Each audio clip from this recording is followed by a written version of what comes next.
Live from downtown Detroit, home of WDIV and Click on Detroit, Local 4 News at noon starts now. There's a promising new update this afternoon in the development of a coronavirus vaccine. The U.S. makes a big investment this morning to get 100 million doses.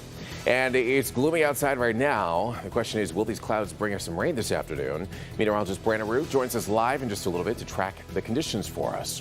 But first, a man is facing charges for a shooting at a Detroit Coney Island that left 3 people dead and a 4th hurt. The suspect is set to go before a judge at any moment on a list of charges that includes 3 counts of first-degree murder. His name is Mickey Douglas. He's 25 years old and from Detroit. Local 4's Victor Williams joins us now live with more on the case and the charges that Douglas is now facing. Victor? Yeah, Rod, where Douglas is supposed to be arraigned this morning at the 36th District Court, and he's facing some pretty heavy charges. The 25-year-old is going to be charged with 3 counts of first-degree murder. He's also to be charged with assault with intent to murder, felon in possession of a firearm, and 5 counts of felony firearm.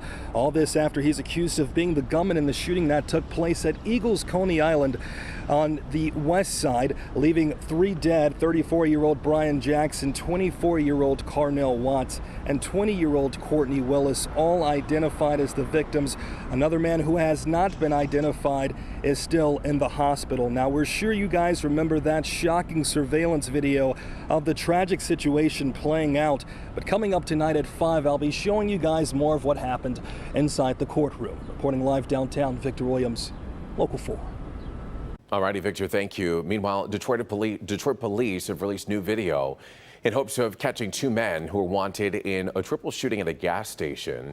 It happened at the BP right near 7 Mile and Grand River last night. And as Local 4's Priya Mann shows us, video captured a suspect opening fire on a car right near gas pumps. This brazen shooting happened around 6 Tuesday evening. Green light cameras were rolling as this argument ended with multiple people shot. Take a close look. Detroit police are looking for these 2 men wanted for a triple shooting on the city's west side. 3 men were shot and injured at a BP gas station near West 7 Mile and Grand River. Detroit police say the men, aged 20, 24, and 26 years old, were sitting inside a silver Ford Fusion.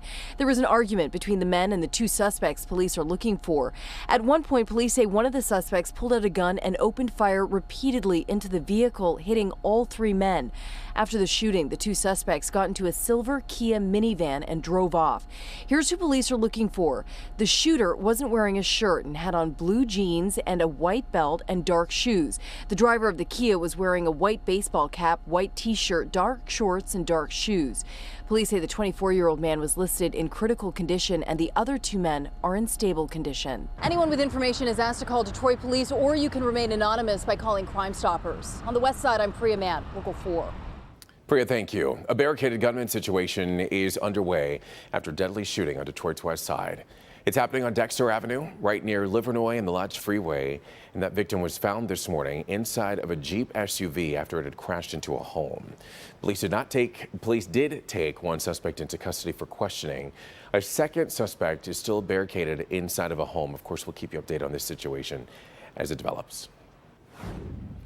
All right, taking our first look at the forecast now this afternoon. We kind of have a cloudy day out there. Meteorologist Brandon Root joining us now from Grosse Pointe Woods with a look at the chances that we might see some rain.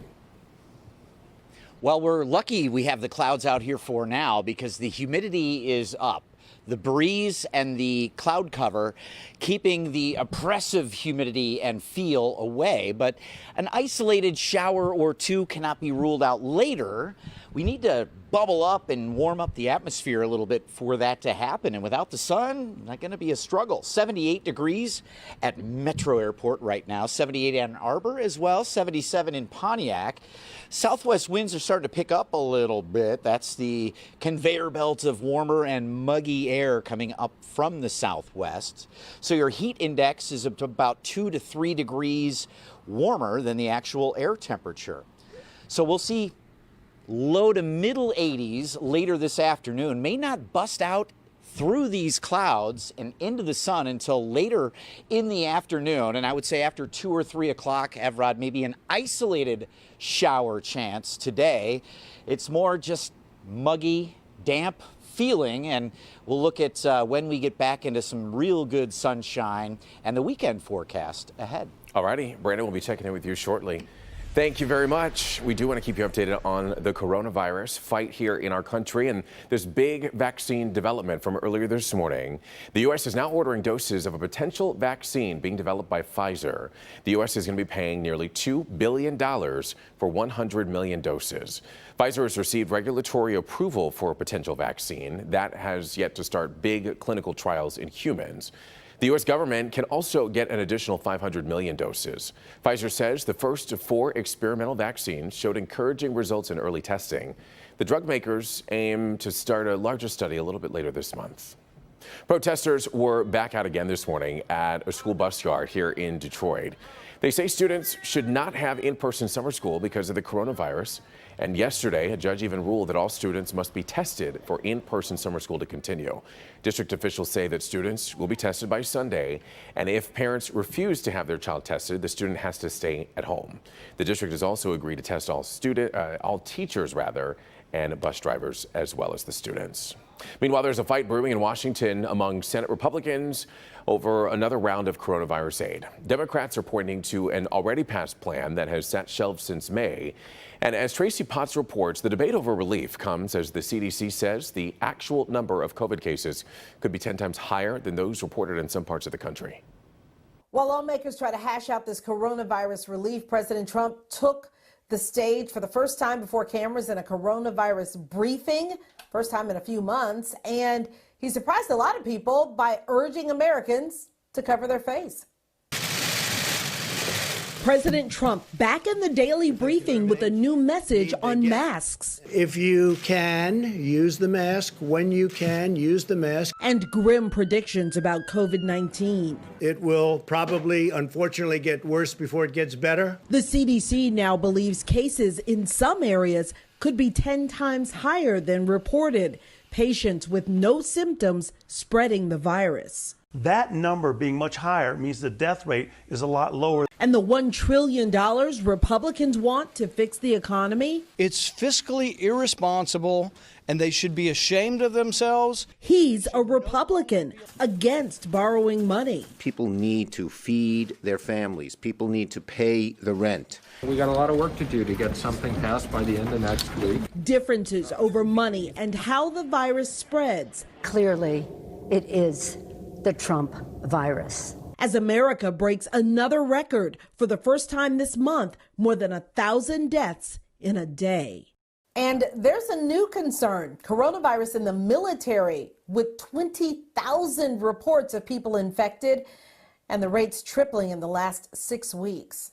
Tracy Potts, NBC News. All right, Tracy, thank you. Today, California surpassed New York for most coronavirus cases in the country with 409,000 confirmed cases. Here in Michigan, we're nearing 75,000 cases with more than 6,100 deaths. Right now, we want to get to some breaking news just into the Local 4 newsroom. A retired police officer is formally charged after allegedly shooting his son in Macomb Township. Prosecutors say 56-year-old Michael Szymanski shot his 30-year-old son after an argument. This was back in May. Szymanski is a retired police officer from the city of Hamtramck, and he was arraigned this morning on assault charges. He was also given a $100,000 personal bond, and he's due back in court next month. Of course, we'll keep you updated on this case. New at noon, caught burning documents. The U.S. government shuts down the Chinese consulate in Houston, saying it needs to protect the private information of Americans. We've got the latest as things grow increasingly tense between the two countries. But first, a mass shooting in Chicago. 15 people shot outside of a funeral, and the president wants to send in federal agents to stop the violence.